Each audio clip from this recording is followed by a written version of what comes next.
Crônicas do Amanhecer, por Feijão, Centro Espírita Allan Kardec. Balneário Gaivota, 5 de fevereiro de 2018. Pastor diz que Cabral pediu para que ele e missionária assinassem doação de sala de cinema. Após o Ministério Público ter aberto um inquérito para investigar a instalação de uma sala de cinema na cadeia pública José Frederico Marques, onde estão detidos o ex-governador Sérgio Cabral PMDB e outros presos ligados à Operação Lava Jato no Rio de Janeiro, um pastor que teria cedido o equipamento afirmou que ele e uma missionária foram convencidos pelo político a assinarem um termo de doação de equipamentos eletrônicos para a penitenciária.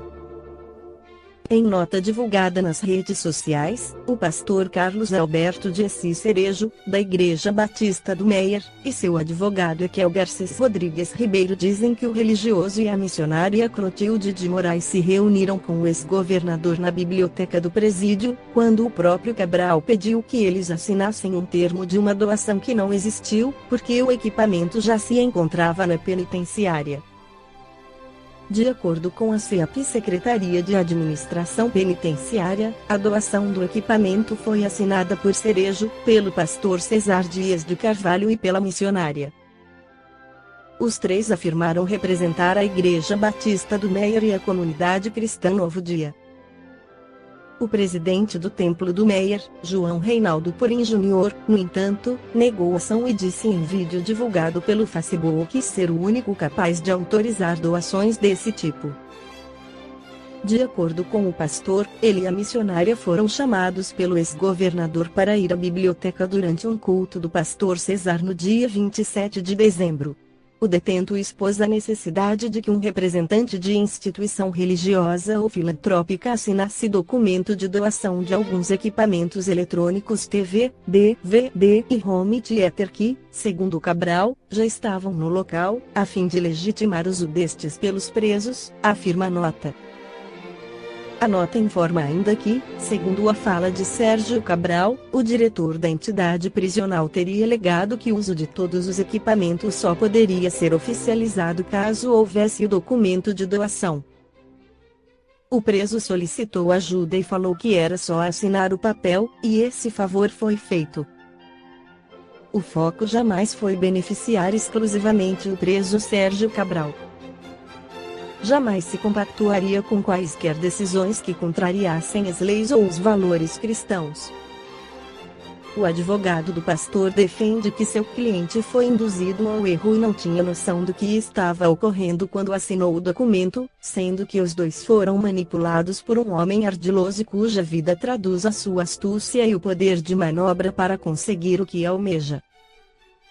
No livro Transição Planetária, o espírito Manuel Filomeno de Miranda, pela psicografia de Divaldo Pereira Franco, esclarece: podíamos perceber os numerosos grupos de trabalhadores de nossa esfirra e outras sob o comando superior de Jesus desdobrando-se para criar no planeta a psicosfera compatível às exigências das transformações que se operavam mediante o sofrimento, assim como através do despertamento das consciências, pela iluminação do conhecimento e as bênçãos da caridade.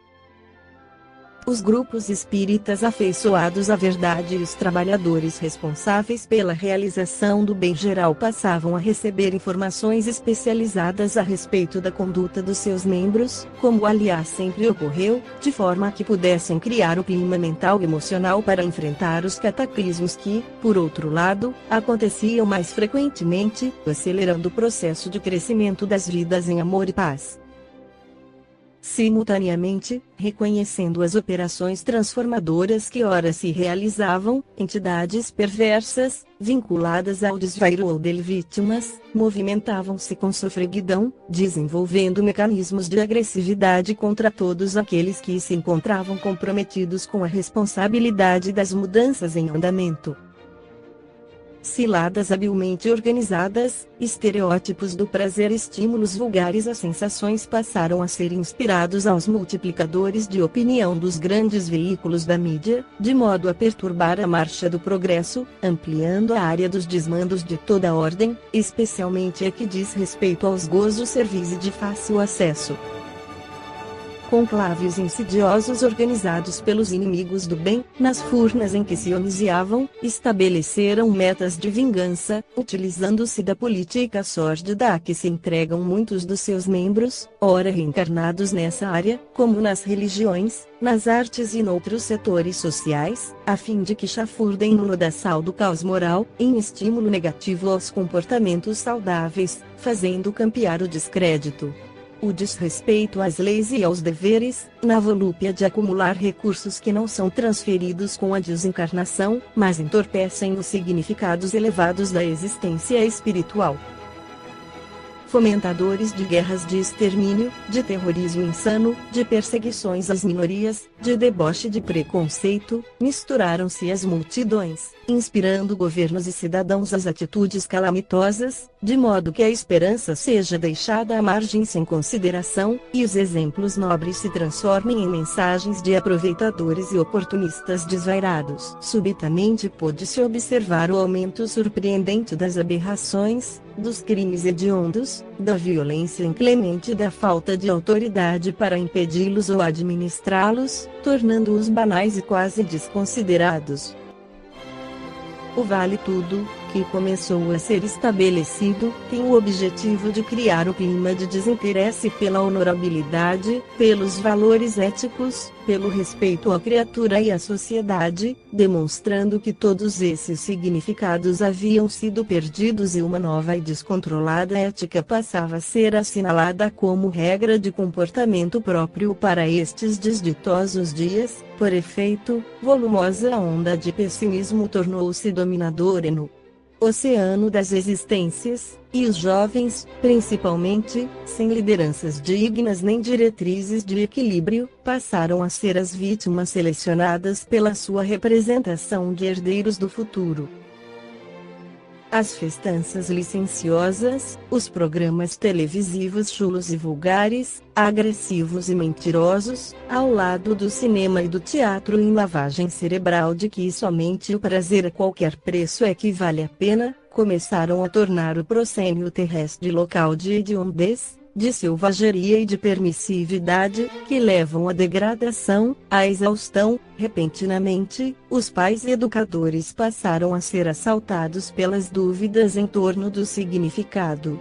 da formação moral dos filhos e aprendizes, verificando os salários altíssimos com que são remunerados os comportamentos doentios e chocantes em detrimento das profissões dignas e desgastantes daqueles que se exaurem no exercício do dever.